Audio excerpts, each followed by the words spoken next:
हामिद साहब, जो मैं आपका नैरेटिव समझा हूँ कि शादी और एक खानदान एक इदारा है और इसमें एक सरबराह की मौजूदगी अशद ज़रूरी है। जबकि आजकल लिबरलिज्म या फेमिनिज्म या इस तरह के इज़्म के तहत जो एक बयानिया बन चुका है कि शादी और खानदान एक बराबरी की सतह की शिराकत दारी है, और अगर इसको इसी तरह लेकर चला जाए तो इसमें कोई मुज़ायका नहीं है और बिल्कुल इत्मीनान से आप ज़िंदगी गुजार सकते हैं। इसमें कोई ज़रूरत नहीं है कि किसी एक फ़र्द को, चाहे वो मर्द हो या औरत हो, उसको जो है सरबराही की हैसियत दी जाए। तो फिर यहाँ पर रिजालून कव्वामून अलन निसा की जो ताबीर है, तो उसकी क्या हैसियत, क्या मायने रह जाते हैं, या आप इस बयानियों को कैसे देखते हैं कि बराबरी की सतह पर आप शराकत दारी के तहत जो है ख़ानदान को लेके बढ़े आगे? बहुत शुक्रिया। कोई इदारा भी बराबरी की सतह पर बन ही नहीं सकता, ये बिल्कुल खिलाफ अक्ल बात है। अब तक दुनिया में जितने इदारे इंसान ने बनाए हैं उनमें से भी किसी की मिसाल नहीं है कि वो बराबरी की सतह पर बना हो। छोटे से छोटी कारोबारी कंपनी भी बनाई जाती है तो पहले ये तय किया जाता है कि ज़िम्मेदार और सरबराह कौन होगा। यानी दुनिया के अंदर कोई एक ही इदारा तो नहीं है ये तो अल्लाह का बनाया हुआ है। इंसानों ने इस वक्त दुनिया में 200-250 के करीब मुल्कों में हुकूमतें कायम कर रखी। हम सब इंसान बराबर हैं, तो बराबरी की सतह पर तो नहीं मामला कर रहे हैं कितने मरातिब कायम करने पड़ते हैं, कितने इदारे बनाने पड़ते हैं।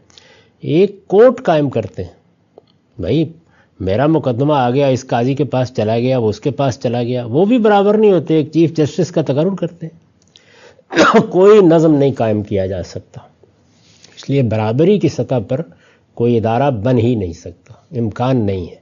बराबरी की सतह पर सिर्फ इंतशार और अनारकी पैदा की जा सकती है। तो अल्लाह ताला जिस नातवां बच्चे को एक मर्द व औरत की आगोश में डालते हैं वो इंतशार और अनारकी के हवाले नहीं किया जा सकता।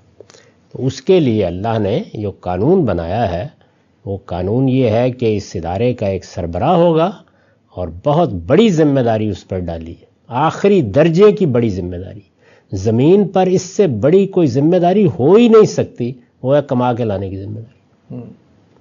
ये उस पर डाल दी गई, वो कमा के लाएगा, उसका काम है कि वह अखराजात पूरे करे। औरत किसी कमाने या मईशत की जिद्दोजहद करने के लिए मुकल्लफ ही नहीं। मर्दी है करे, मर्दी है ना करे, मर्दी है कंट्रीब्यूट करे, मर्दी है ना करे, कोई जिम्मेदारी उस पर नहीं।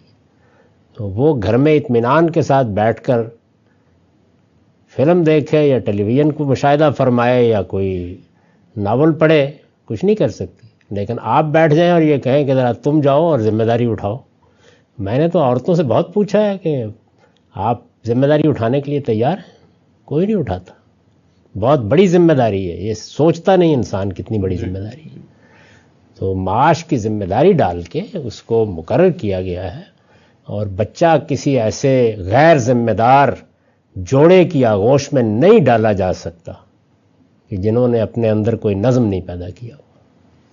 वैसे भी डिसएग्रीमेंट अगर कोई ना कोई होगा तो उसमें कोई तो टाई ब्रेकर होना चाहिए, राइट? लाजमन, इसलिए कि एक एक कदम के ऊपर फैसले करने होते हैं।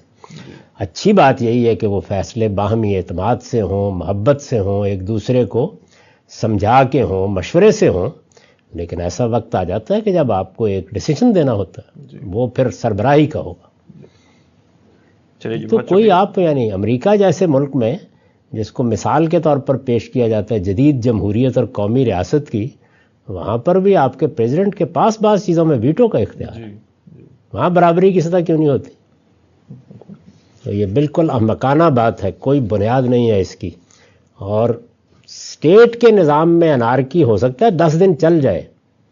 सवाल ये है कि एक नातवा बच्चा जिसकी परवरिश, पर्दाख्त, तरबियत, अखराजात सबको 15-20 साल तक इस जोड़े पर रहना है, उसको कैसे एक बेनज़म ख़ानदान के हवाले किया जा सकता है? ये खूबसूरत अल्फाज है महज। बराबरी क्या चीज़ होती है भाई? कहीं भी नहीं। जहाँ इदारा बनाया जाता है वहाँ लाजमन आपको एक शख्स की सरबराही कबूल करना होती है।